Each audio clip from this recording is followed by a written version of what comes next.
balance work and life. Hindi lang trabaho ang sukatan ng success. Maglaan ng oras for hobbies, family, and rest. Siyempre, kailangan magpahinga because burnout will cost you more than saying no. So, kailangan magpahinga.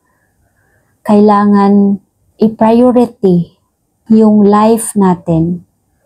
Kasi, kung nakafocus ka sa trabaho, paano na yung life mo? Paano na yung sarili mo?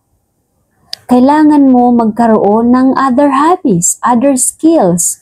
Huwag lang doon sa trabaho makafocus.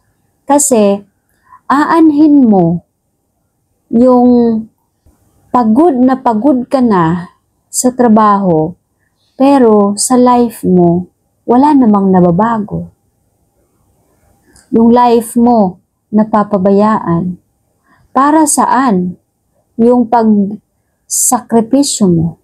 Para saan yung pagtatrabaho mo kung hindi mo naman naaalagaan yung sarili mo? So, dapat, kailangan i-priority yung life, work, and balance life. Hindi lang trabaho ang kailangan ng tao. Kailangan din natin ng self-improvement. Yung mga hobbies na nakakalimutan na natin, nakakalimutan mo na, napabayaan mo na, kailangan mo nang buhayin yun, kailangan mo nang gawin ngayon, kailangan mo nang i-rewire para ma-improve mo yung life mo. Kaya nga tayo nagtatrabaho para matulungan natin yung sarili natin para sa mga pangangailangan. Kaya wag lang puro trabaho, dapat mag-enjoy, magkaroon ng hobbies, ma-achieve yung gusto mo.